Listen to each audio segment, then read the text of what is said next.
This is the NightShift podcast, powered by Black and Gold Banneret, your home for news and analysis from all UCF Knights sports. The NightShift starts now.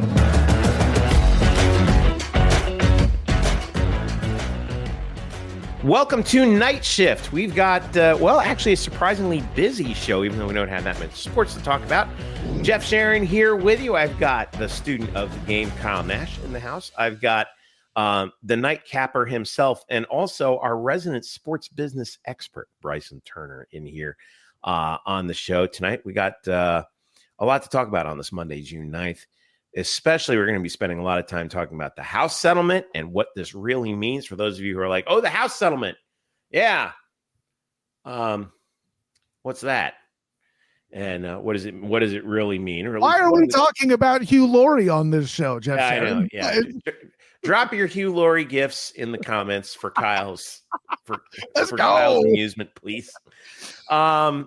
We're also going to, later on in the show, we've got an interview with Mara Allen, the head coach of UCF Rowing, on the heels of her team's Big 12 championship and highest ever finish in the NCAA Rowing Championships. She'll recap that for us and give us a look ahead at the future of UCF Rowing here. But first, let's talk about the thing that, it's always been kind of funking around in the background, and we had, of course, Alicia Jessup on the show a couple of months ago before we were anticipating that the settlement would drop. Then it got delayed because the judge wasn't entirely happy with the terms. But at long last, the NCAA's House settlement, which actually is a settlement that encompasses 3 different cases, has been approved. Now, what does it mean? Now, several things. First, there will be revenue sharing in college sports. Under the settlement, this is according to a nice little explainer from the University of Cincinnati's athletic department. The athletic departments may distribute up to $20.5 million annually in direct revenue to their student athletes. This is not NIL. Okay. Important to make that clarification. Now, that $20.5 million does include scholarships. All right.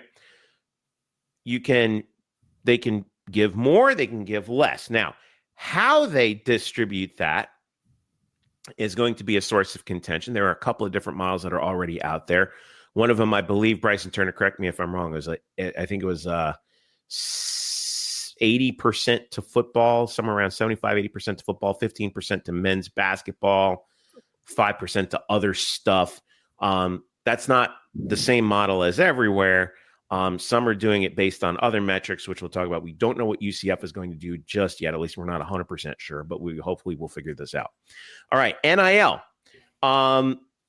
The part of the settlement included a new platform for third-party agreements being established called NIL Go. Any deal worth $600 or more has to be cleared through this NIL Go clearinghouse, basically to ensure that it's not like a no-show job, right? I mean, that this is legit stuff that's actually happening. There is also a new college sports commission. By the way, NIL Go launches in 2 days, June 11th. There's an oversight committee for revenue sharing and NIL activity that has been established. This is a new governing body separate from the NCAA that will be looking into this. It's called the College Sports Commission. All right. So we're going to be hearing that terminology quite a bit.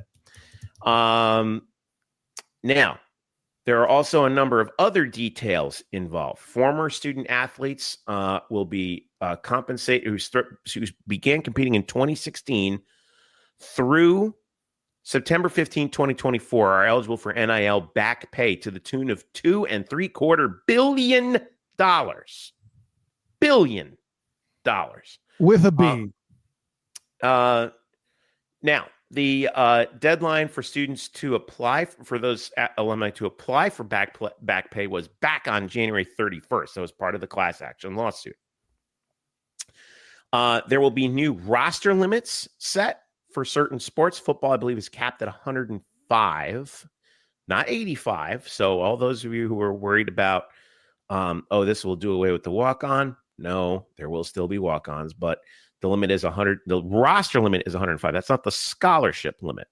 By the way, interesting point about this, Kyle. 105 used to be the scholarship limit 40 years ago. They dropped it to 95 and then to 85. And of course, we've talked before about how the dropping of scholarship limits is what led to programs like UCF jumping to Division 1A, led to the foundation of programs like South Florida, FAU, FIU, because when you drop from, if you're Miami, Florida State, and you drop from 105 to 85, those 20 guys got to go somewhere.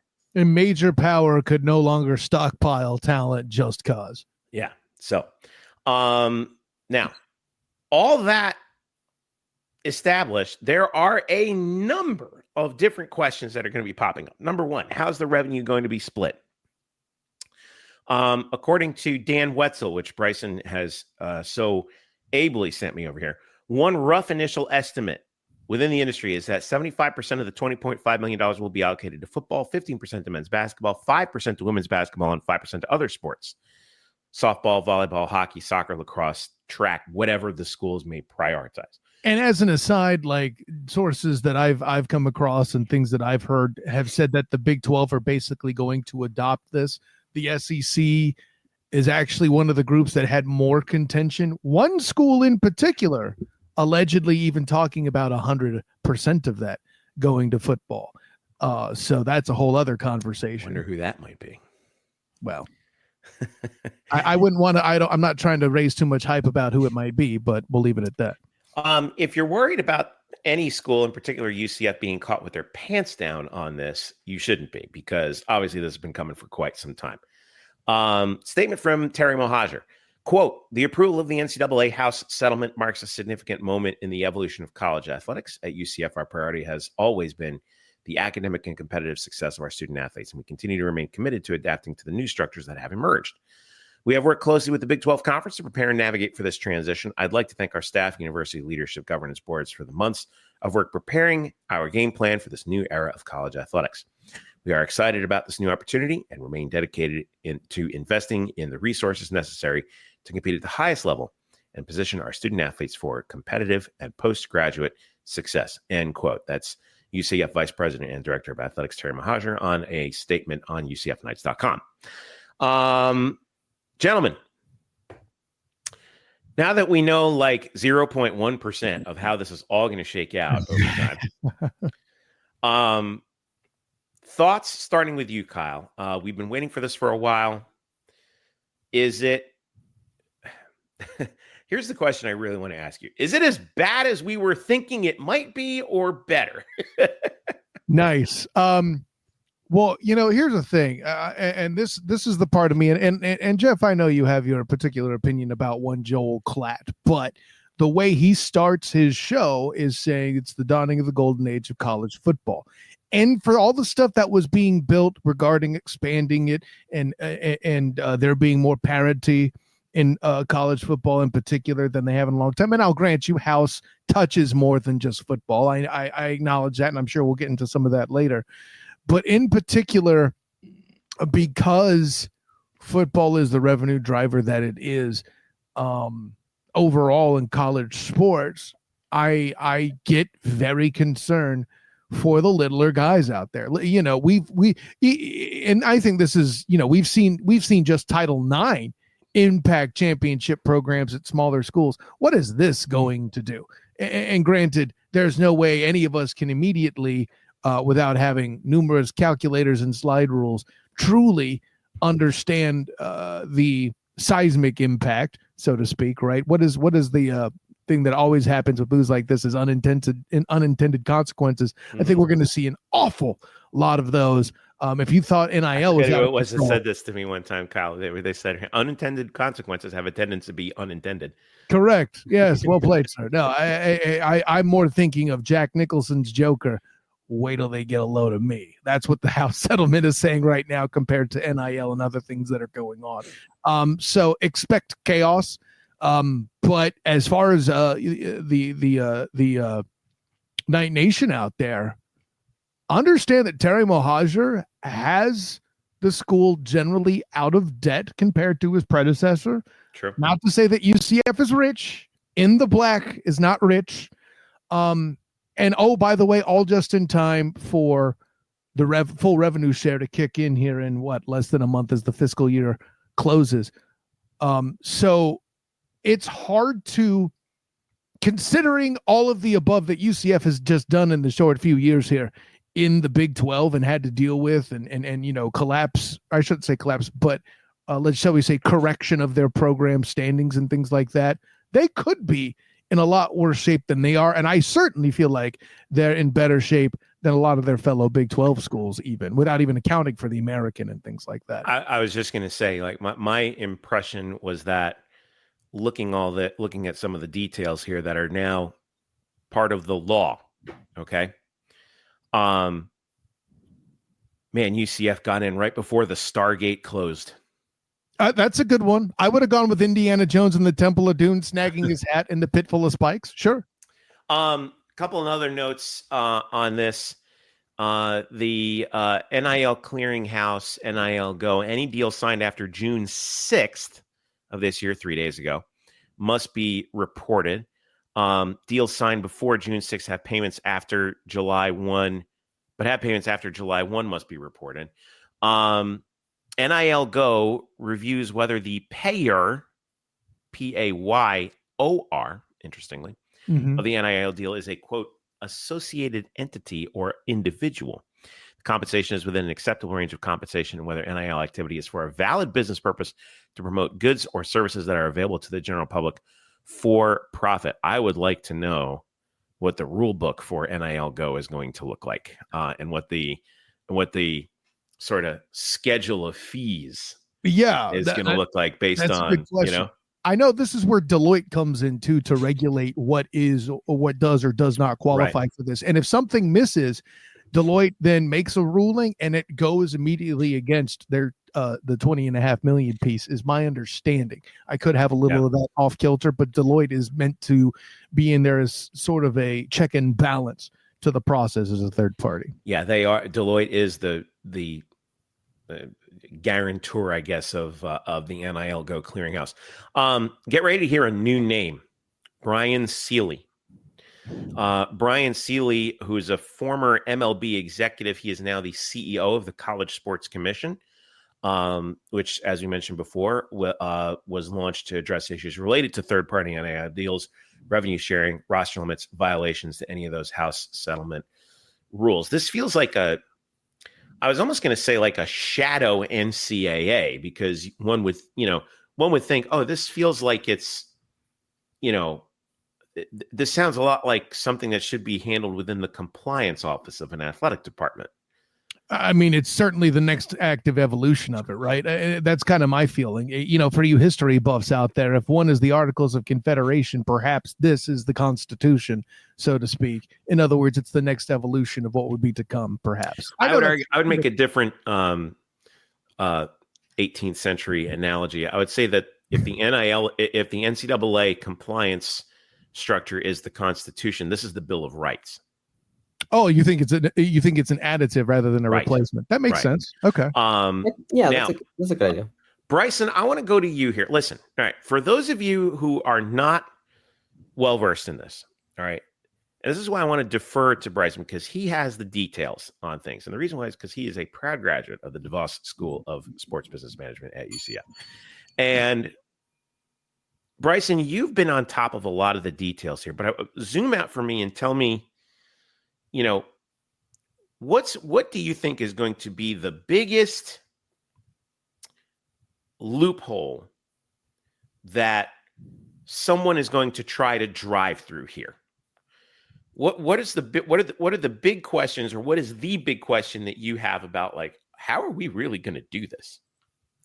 Well, quite simply, it's the matter of what is Brian Seeley going to do, because and how much authority he has.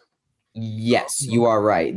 Because I am getting vibes of like post MLB Black Sox scandal where baseball got a commissioner. This could be that, but the other thing that's coming to mind is SMU pre-death penalty. I actually watched this interesting doc about this recently, and just how Was it brazen. Polyexcess? Yeah. No, So it was on YouTube.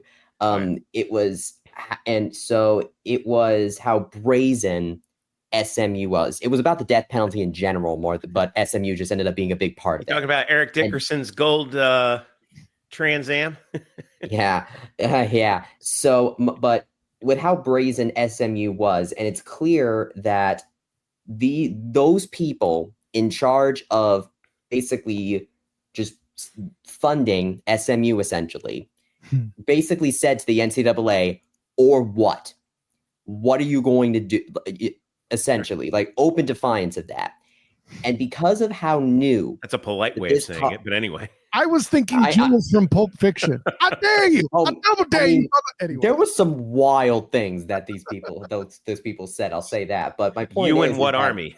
Yes. With how with how new this is, and with how this is supposed to be enforcing something, the problem is that we're not going to know exactly how much teeth that this thing is going to have until they have to bite for the first time. Great point. And so that's because given what college sports is, they've been dealing under the table for decades now. I'm sure that, and everyone wants to win. And so I think the only way to curb underhanded tactics is to ensure that if you get caught for it, then it's going to be very bad for you. The only reason that it didn't work before is because the NCAA has been very weak on the matter, and because they brought the hammer down on SMU, but then later they got a little gun shy after that with the death penalty, and then obviously with all of the issues that it has with enforcement. And so I think the thing is we have to see how much enforcement authority and how much enforcement capability that the College Sports Commission has. And then once it bites down for the first time, that's when we'll start to see, will there be a chilling effect, or did we just basically do nothing with extra steps? I'm very curious along those lines about what, say, the conferences are going to have. Because, in the prior regime, like we talked about before, it was the NCAA dropping the hammer on SMU, and they have assessed the death penalty to other programs, but they've mostly been in lower divisions and in sports that not football, basically. Yeah. And when they saw actually the damage that they did to SMU, that's what caused them to be quite gun shy. Now, some notes on our guy here, Brian Seeley. He is a former U.S. attorney. Okay. Yeah, this is according to Yahoo Sports. A former U.S. attorney, served more than a decade as MLB's vice president of investigations and deputy general counsel. This is not some PR guy.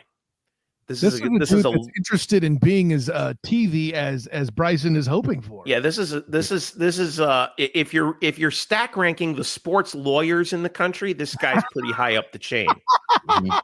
I realized this point because I'm thinking back to the SMU stuff I watched, and I remember that one of the general ideas is what sort of laws were the people that were funding SMU breaking, because clearly this was wrong, but there really wasn't a way to the documentary was they had a. My point is what necessarily do you charge with that from a legal standpoint? Is there any legal recourse? Well, it wasn't a legal recourse, but it was like if you're a member institution, the NCAA, you agree to these rules. Correct. They broke them. They got caught. They were set. They told them don't break it again, and they kept breaking them. That's not what I'm saying, though. What I'm saying is the outside actors that were paying the money, the ones that were making the payments, is what I'm talking about. Because these were because there is no legal recourse. That's why they had to do that, is what Jeff has said. Right. Exactly. That's the point. And that's what we're seeing again with the NIL money now. Lest we remember, we talked about Miami and the NIL payments that were being made to athletes there and all of that story. So the question is what type of way will the College Sports Commission be able to bite back on such kinds of things? Because the NIL are not coming from the schools themselves. They're coming from third parties. So what sort of enforcement mechanism can you put on those things? The House settlement does a great job for revenue sharing. And I think that could actually make a bit of a chilling effect. So that way student athletes are less reliant on NIL and will feel less compelled to go to NIL deals that maybe are shaky, let's put it that way. But when you have the general idea I'm looking at is what can you do to outside NIL payers that are not following the rules? And there is an extra layer to what the NCAA wants to get out of this, because it's not over for them yet. As I understand it, they are trying to lobby Congress to write legislation regarding such matters. And I wouldn't be, and granted, this is about athletes not becoming employees and all that type of stuff. Doing all they can to avoid that. But I think another aspect that you need to enshrine into actual law, not league law, but like law about a fraud, about maybe incorporating that under fraud or some kind of NIL fraud law or something like that, because that I think is the only way that you are going to have to curb that. Or could the College Sports Commission find something else? There is an easy way to find something else to punish people who do this. It's just a matter of how much enforcement authority do they have and when are they going to be to try it for the first time. And for those wondering why the NCAA might be motivated to do such desperate and arguably dangerous stuff, they keep getting their butts kicked in court. So their teeth are relatively dull, as if they had any to start with. Well, to be representatives of the colleges themselves, but to be fair, is that entirely true? Like it is. It's more true now because to me than it ever has been. I'm not using that to apologize for their past issues, but I can see why they're in that panic mode with the cases they seem to keep losing. Well, I think they don't want to be the ones who the NCAA. Remember, ladies, the NCAA is made up of its member institutions. It's not some thing that exists in the cloud, some third party out in the cloud. It's the school presidents and the ADs that make up the NCAA. So it's a right, everyone's favorite term these days, self-governing body.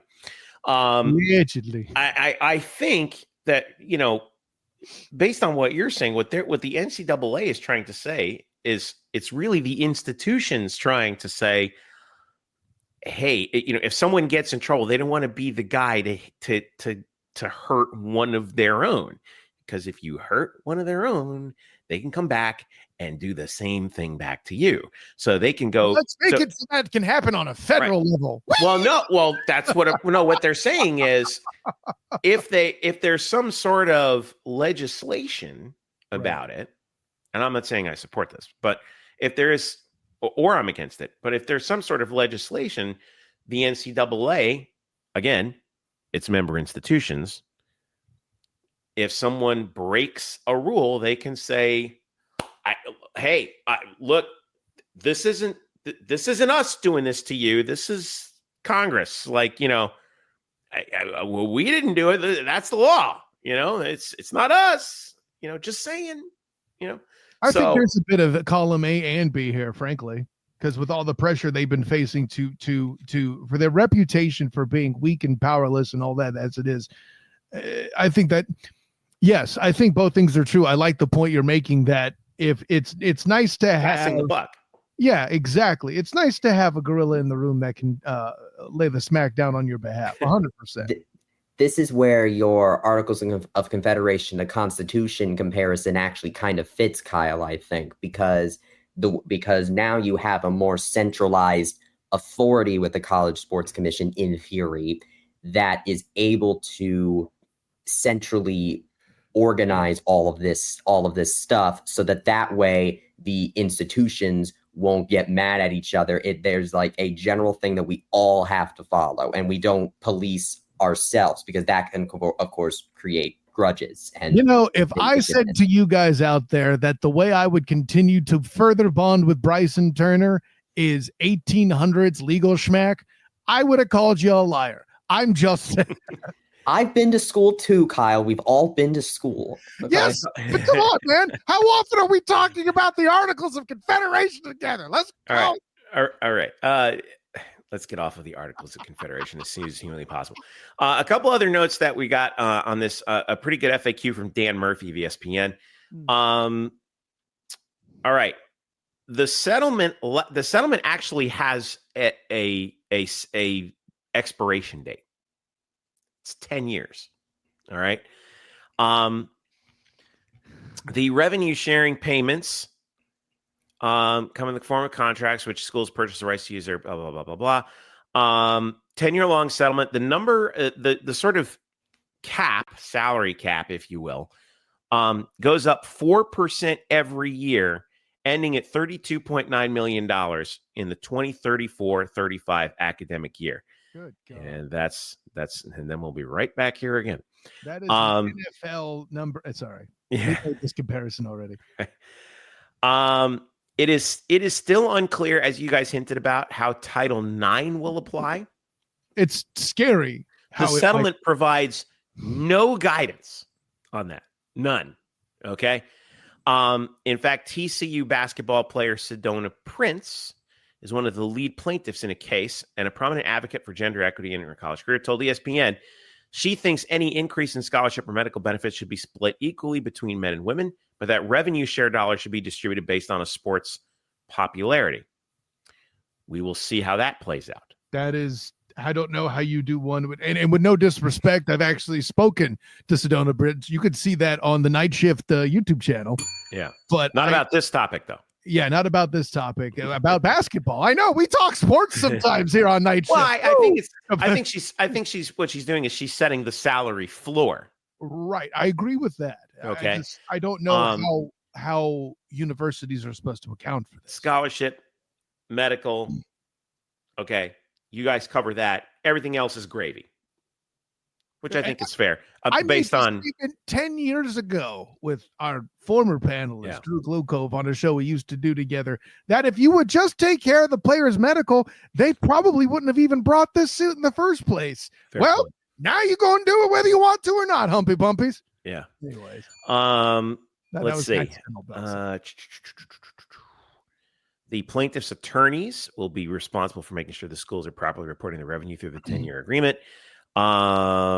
By the way, there's a new piece out there with all of the scholarship limits. There are still court cases that are out there that the NCAA is actively fighting to prevent athletes from being deemed employees. NCAA leaders have been asking members of Congress to write federal legislation saying that college athletes are not employees and codifying some of the rulemaking ability included in the settlement. Because remember, it is still a settlement. It's not law, right?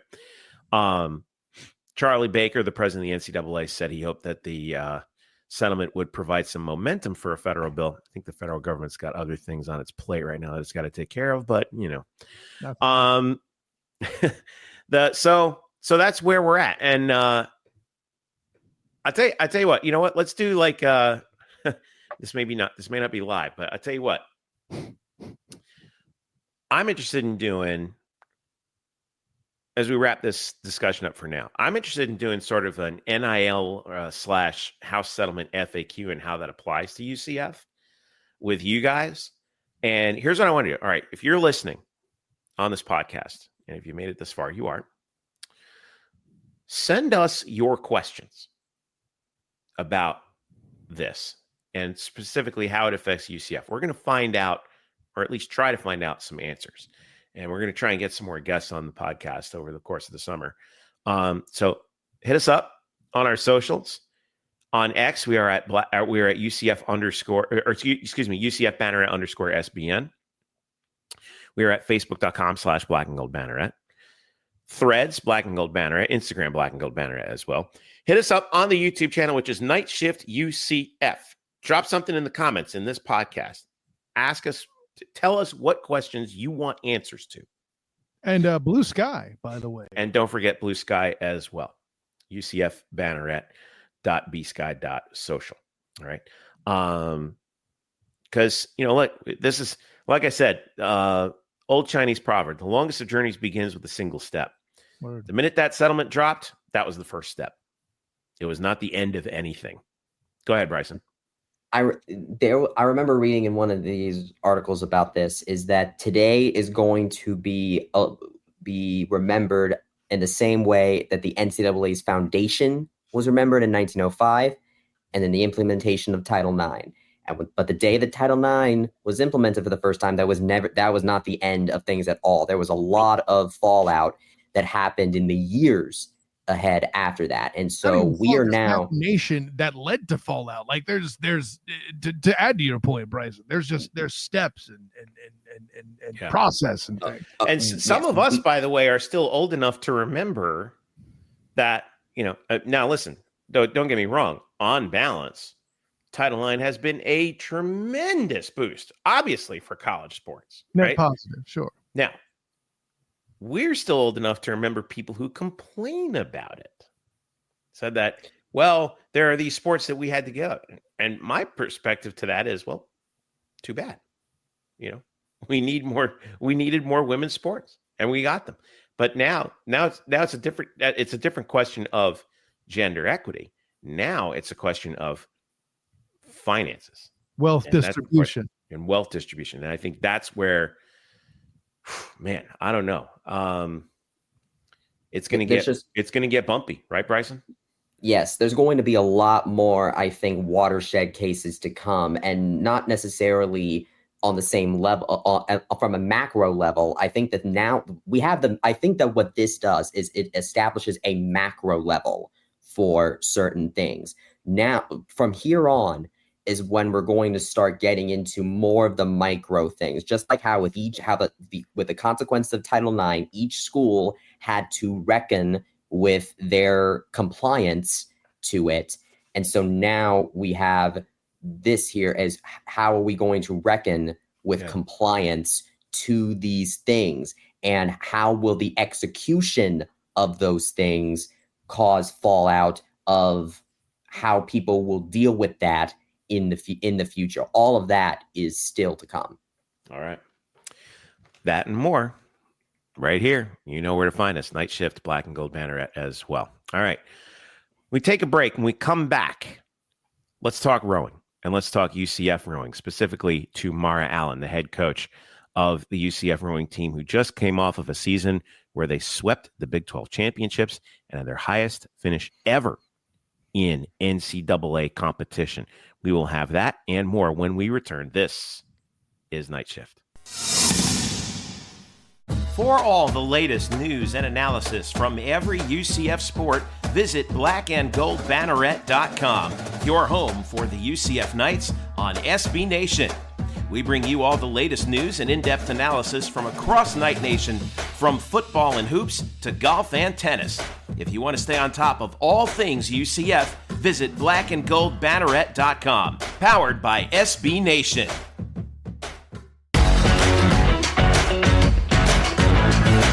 We are back on Night Shift. Make sure you follow us on social media and also at blackandgoldbanneret.com, your home for UCF on SB Nation, where you can find Bryson Turner's nightcap and where we will have results when it does happen from UCF track and field. They are heading out to the Eugene, Oregon for the NCAAs, not the entire team, but several competitors who punched their tickets to the NCAA Nationals. We talked about it a little bit last week. Bryson, just remind everybody who we're looking for in which events and when those events are going to take place. I'm going to start with Adobe Tabugbo, where are we going to see her?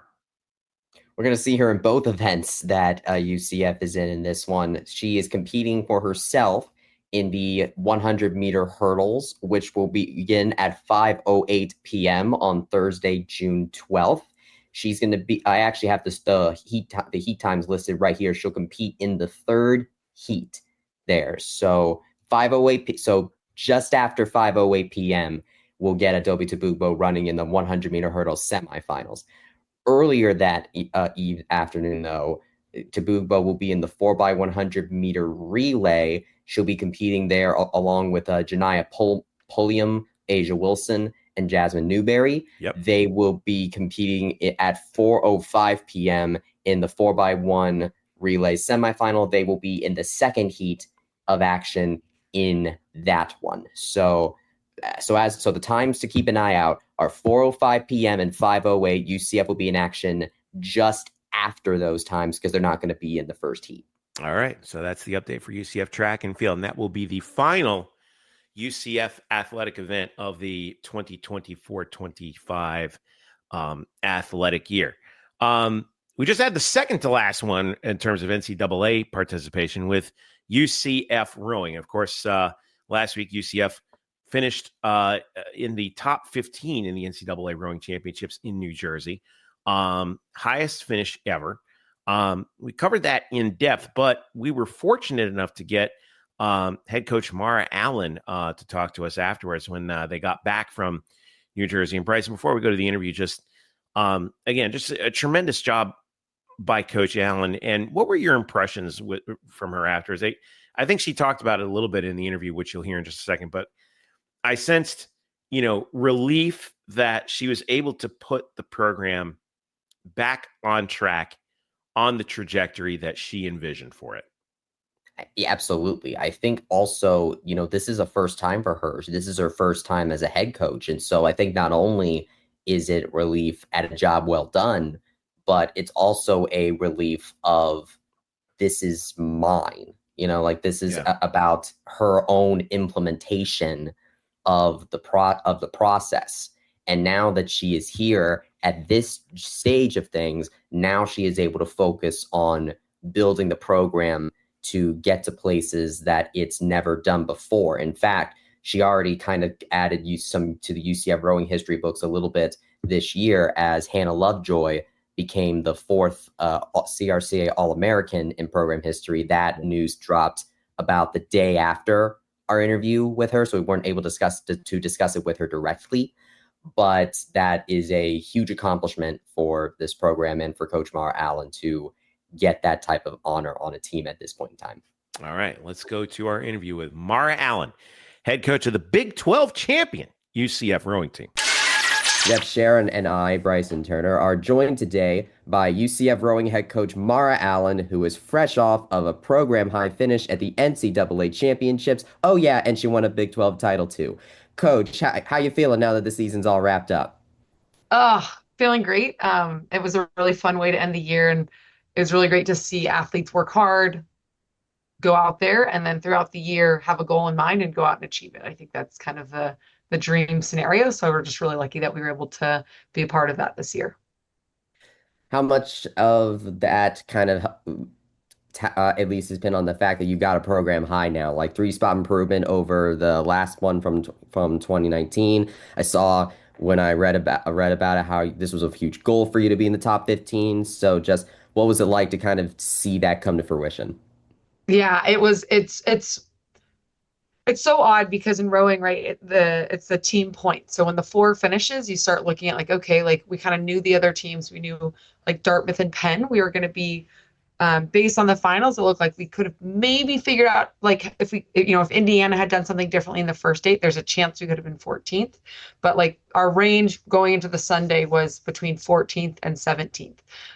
So we knew it was going to be a program high finish starting of the day, but we had made that team goal of being top 15. So when the 4 finished and crossed ahead of Virginia and was a handful of spots higher than both Penn and Dartmouth, that was for us okay, this is this is the best way to start the racing. Like that was probably one of the most exciting races to watch, just because it just set such a tone for, okay, we're really doing this. And then the second 8 coming into really some close racing, we knew Rutgers was going to be out there.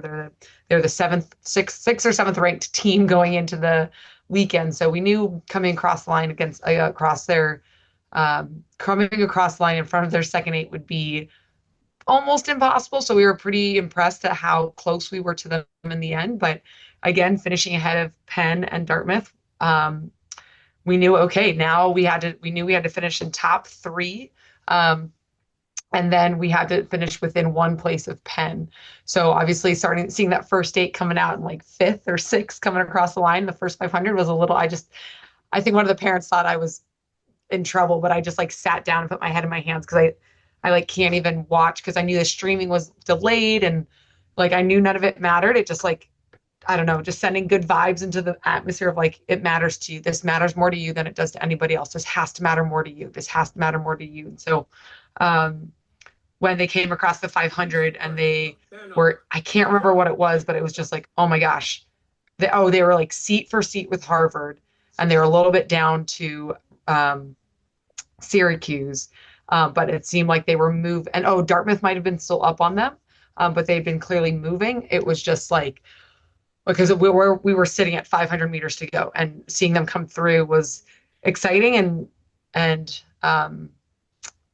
calming in a way, because it was like, okay, this is when they're going to go. Like, I definitely trusted them with that. And then, yeah, finishing right outside of Harvard was hard, but being also 0.2 away from Harvard, I know the depth of athletes that program has, both Harvard and Syracuse. So that was it was an unbelievable like 45 minutes. And that's where it's like, and then it just happens and you're like, oh my gosh, it happened. And then going to meet the team on the dock was a really special moment with the rest of the team, getting to meet the first 8 on the dock, being like, we did it. We did what we set out to do, I think is, like I said, it's just really special. And it's kind of a unicorn moment in sports. Like, it's so rare that, especially if you feel like you're shooting really high, it's rare that you actually get to achieve what you set out to achieve.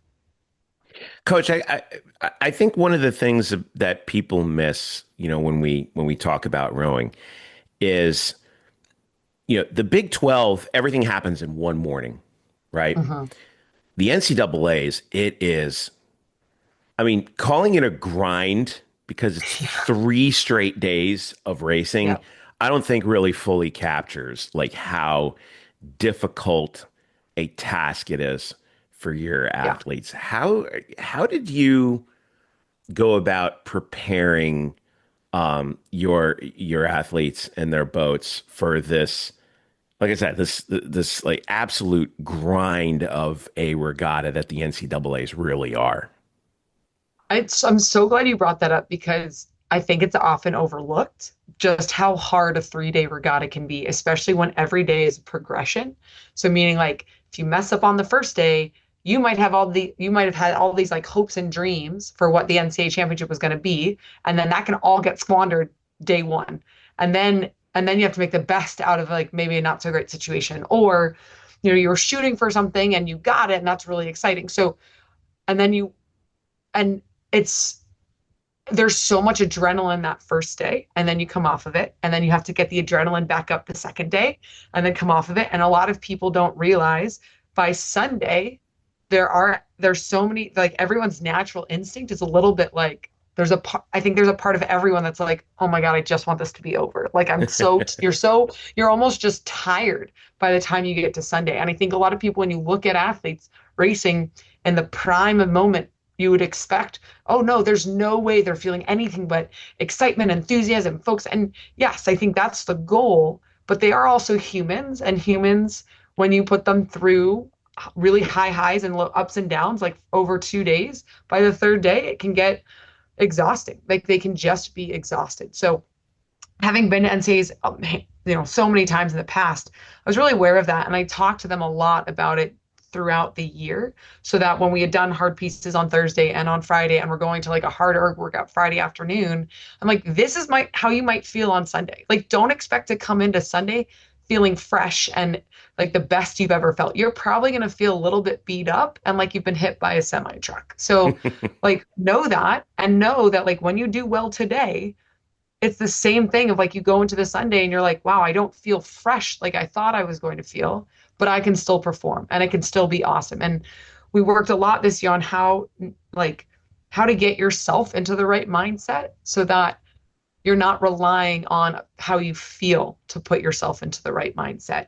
So that it's like, okay, when you're fresh, how does it feel? When you're tired, when you're sick, when you're sad, when you're upset about either losing a seat race or a final you might have not done so well on, like, how do you still figure out how to put yourself in the right mindset so you can achieve what you set out to achieve? Because that is so much of what the learning is like for them to understand, like life is not going to be a bunch of people just making sure that they feel good enough to get whatever they want. Like life is going to be like, you have to figure out what you want and you have to go for it no matter how you're feeling if you really want that.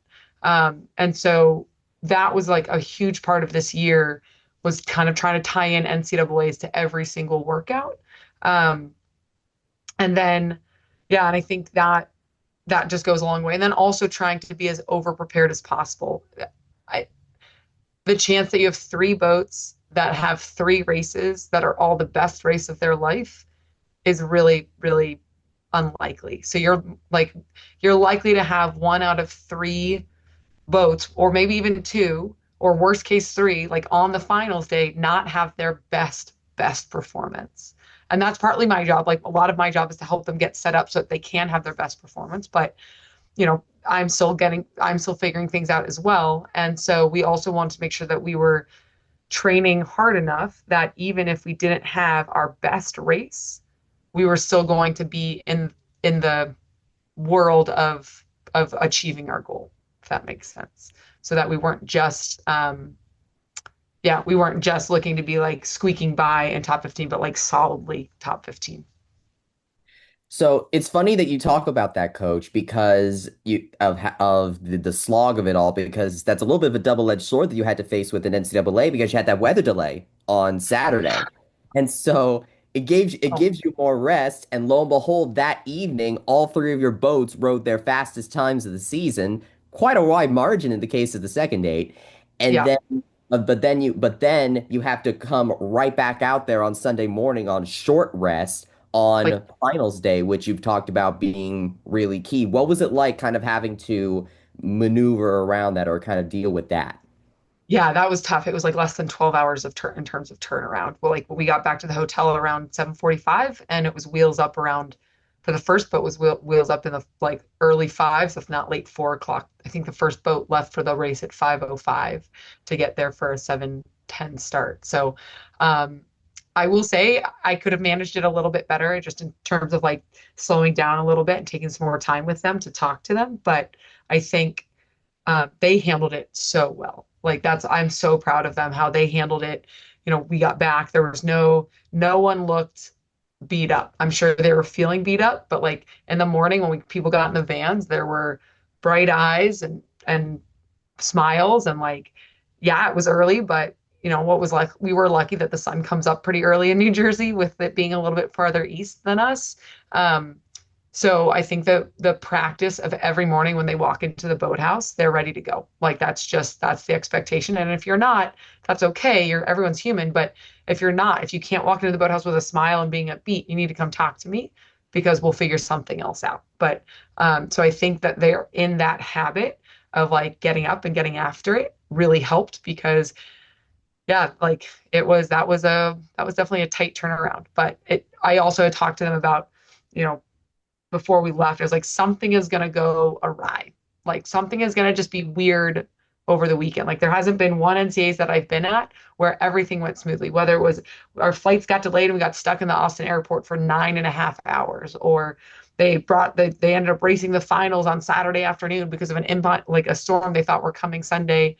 That was coming Sunday, or they're like ended up, had to spend 10 hours cleaning the course because huge storms came in overnight. Like there's just every year there's something. And so we also knew that like going into it, there was going to be something. So I was like, all right, this is that something, no big deal. Like this is what we talked about. So I think they were ready for it. And like I said, I think they handled it very well. There are definitely things I would do differently, but I'm really proud of them. considering, you talk about that first four getting up as early as they did, and they end up probably producing the highlight of the weekend, coming back Oh from yeah. half a boat length down to beat number 10 Virginia. I mean, like you talk about how, seeing them get out there in the morning. So what was it like to see them do that?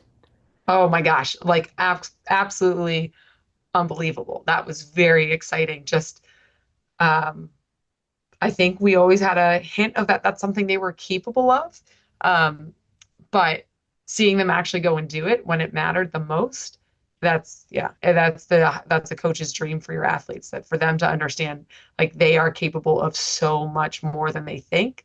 And when they really want to go after something, get after it, they can. And they did, and they stayed calm and focused, but it was so aggressive. It was so aggressive. And there wasn't a moment that they were like, I mean, I think there was a moment where Oregon State maybe walked like a seat on them, and then they just went, phew, and I think the announcers talked about how like, oh, that might have like Oregon State moving might have spooked them. I think it was more of like they hit a part of the course where they were supposed to move, and they're like, all right, we are not letting Oregon State get closer to us, and then that led them to getting attached to Virginia and get right through them. So that was great.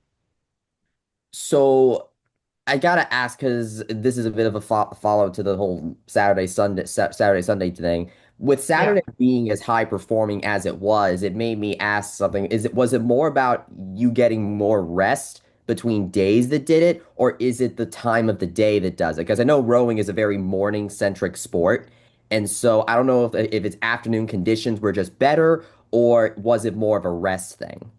I mean, the tailwind was flying. Like, and that was, yeah, I don't think it was so much of a rest thing. I think that can actually hurt you because we didn't get rest. Like the first date had launched. Like they warmed up, we got to the course. Like they're in the like process. Like the second eight was just about to go down. Like their adrenalines were up. There was ample, like, other than actually doing the race, all of the stuff around it was happening. And that's what can be just as exhausting as the race itself. So, in some ways, for the first date, I'm sure it almost felt like right before. I mean, they didn't get all the way through the warm up, thank God. But they did everything before, and then they did, you know, everything afterwards. Like, okay, you come in, you put the boat away, you strap the boat, you meet, you get back in the vans, you drive back to the hotel, and you're like, okay, now we have to sit around and wait for it to happen again. So, and if they can't relax during those times because nerves are up and you're like, well, we thought we were going to race and now we're not racing, like that, those 6 hours can actually be somewhat draining. But when we came back to the course, it was just such a nice tailwind, which it had honestly kind of had been that morning too. So I know it was a little bit choppier, but I don't know. I don't know how much worse the weather conditions were in the morning versus the afternoon.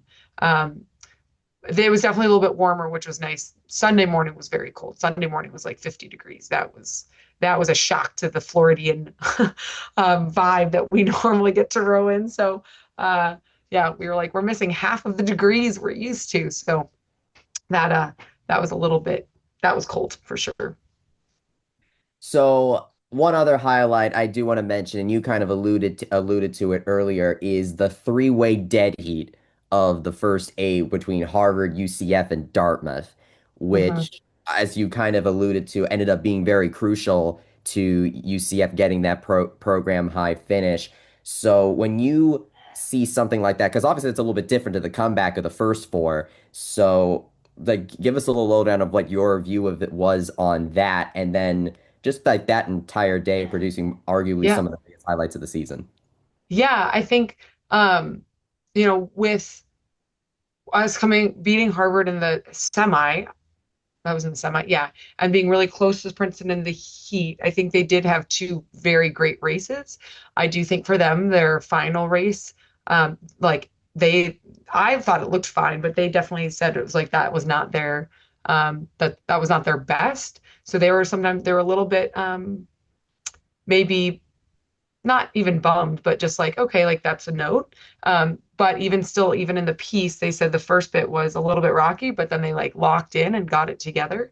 And that to me is something that can actually be really challenging. It's like, in a basketball game, if you end up down or you're not playing as well, to be able to turn it around in the moment can be really challenging. And we don't get the benefit of like calling a timeout and me getting to talk to them and having to reset. So the fact that the nine of them were like, this is not going the way we thought it would.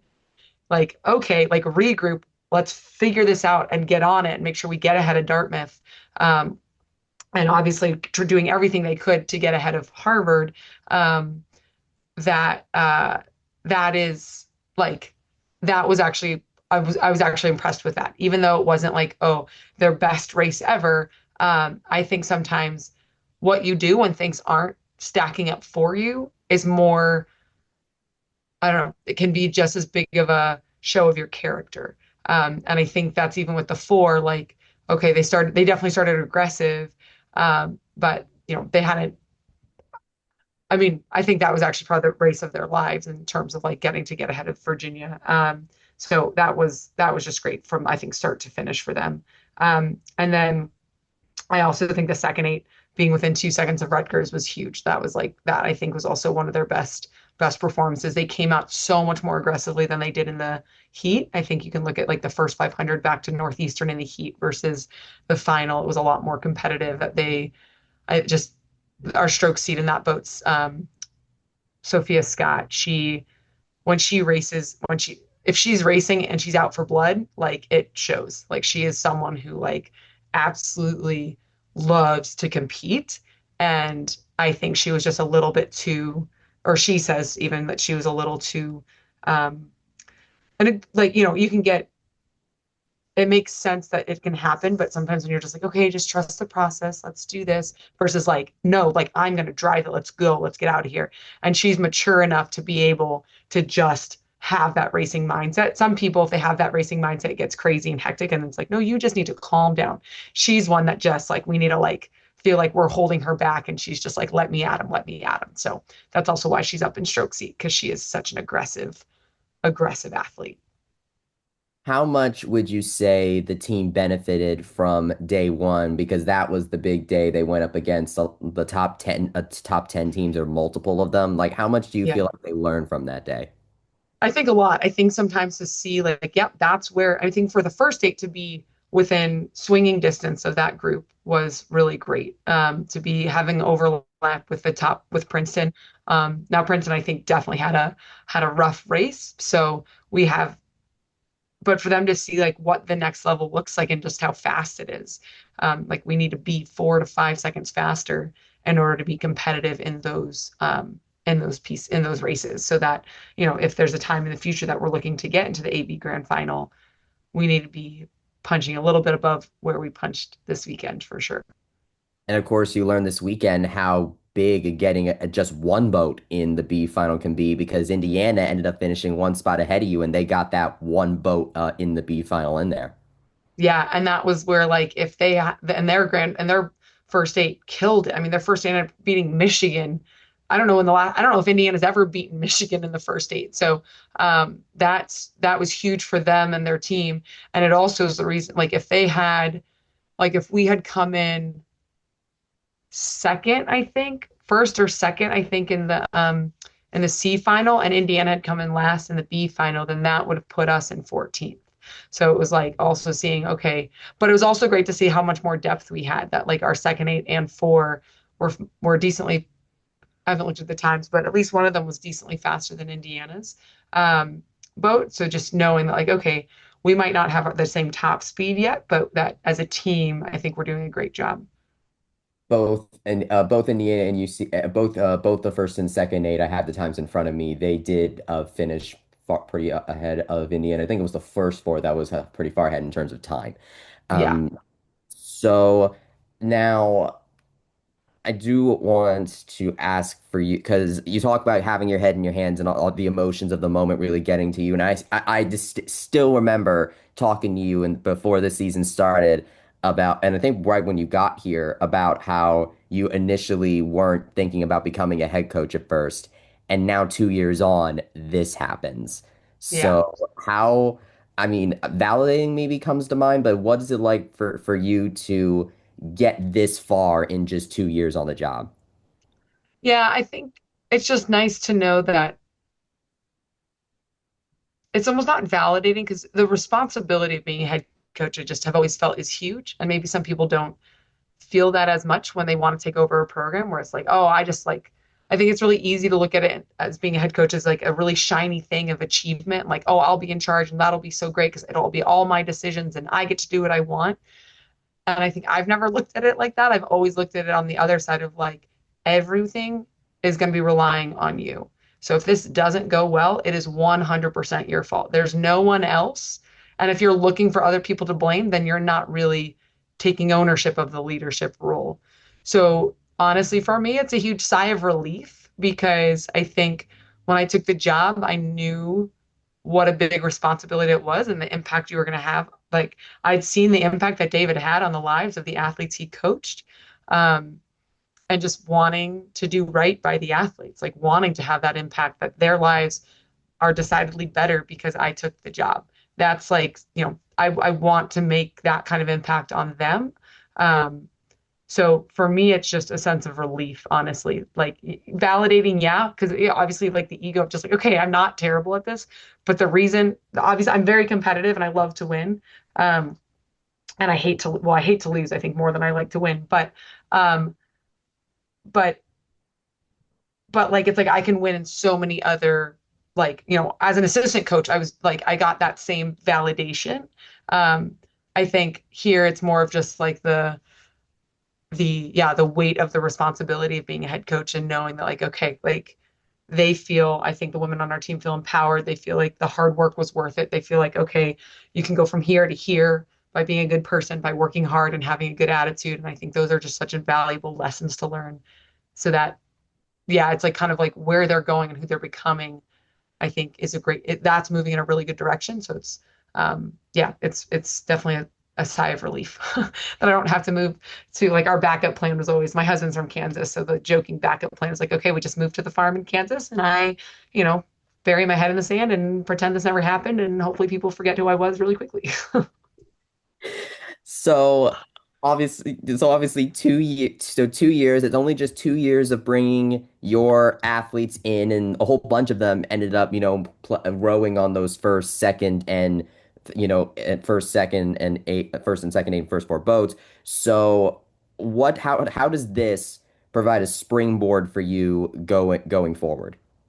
Yeah, I hope it does. I know I'm very cautious though, because I've seen sometimes when you feel like you've achieved the thing you worked so hard for, it's really easy for everyone to relax. Like, I'm good. I did it. If I work hard, I get what I want. Like, it seems it all of a sudden, before it felt so like new and novel, like, oh my God, could we actually, oh my, like it was so exciting.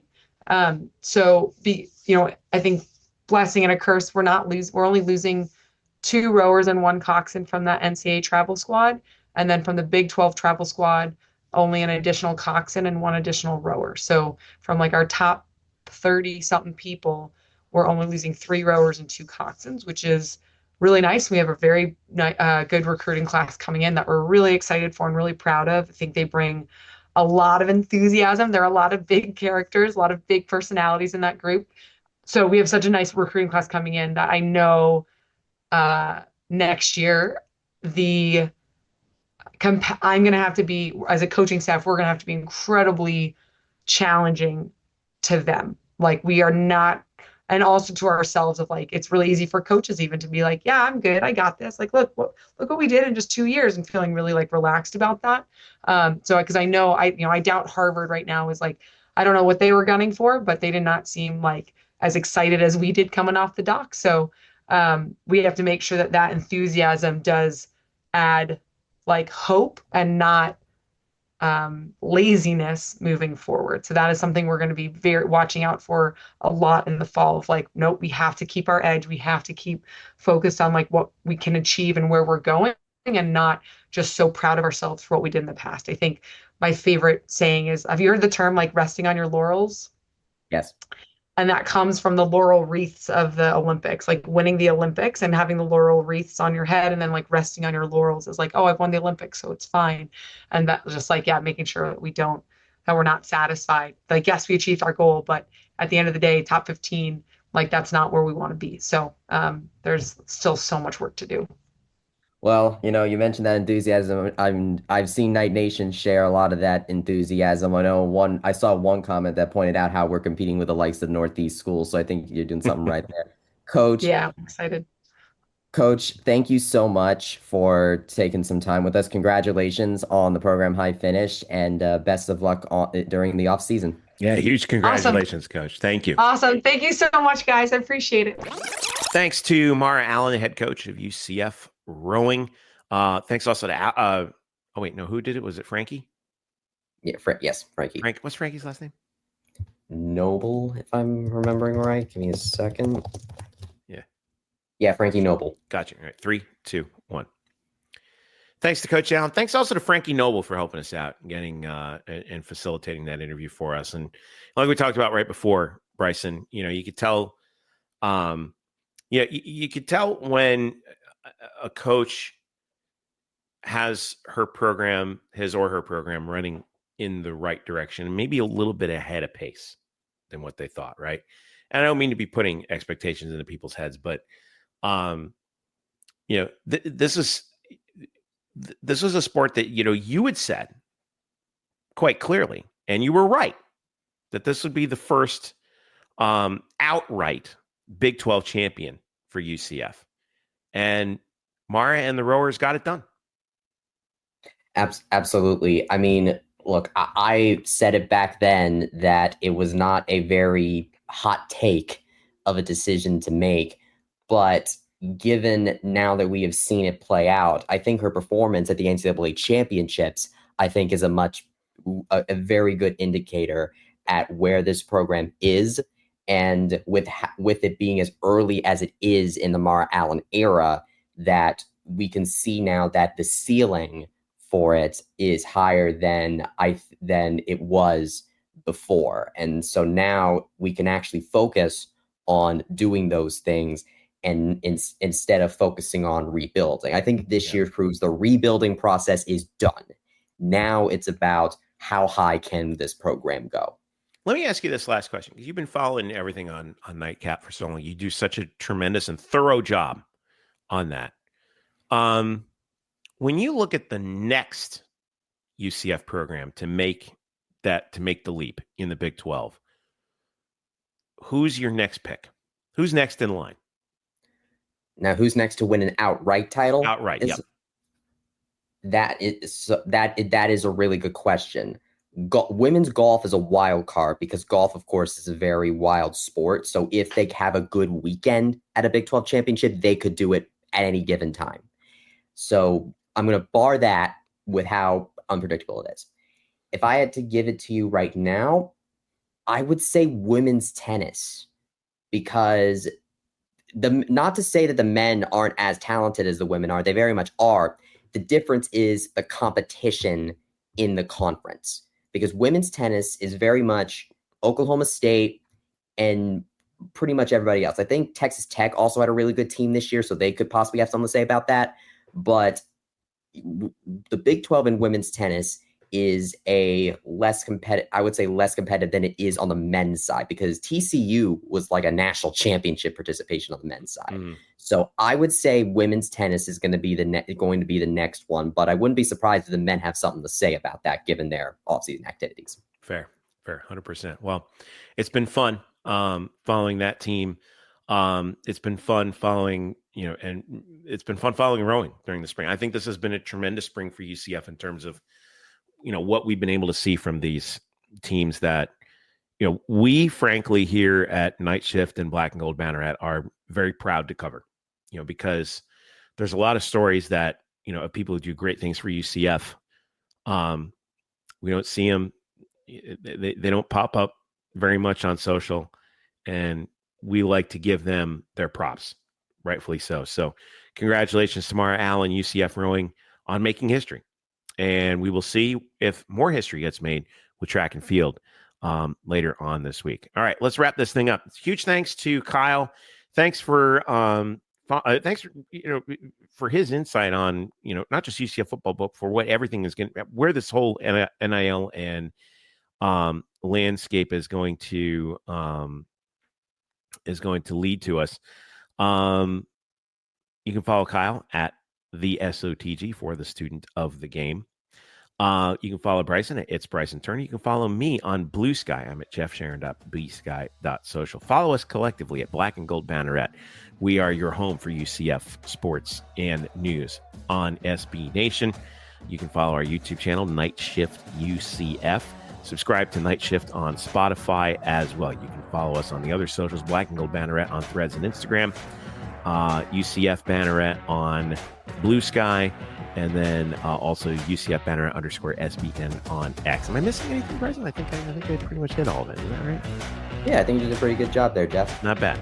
I like to think that have I memorized it? I don't know. I'm starting to doubt myself in my old age. All right. For Kyle Nash, for Bryson Turner, for all of us at Night Shift and Black and Gold Banneret, I'm Jeff Sharon saying, go Knights, charge on. We will see you next week.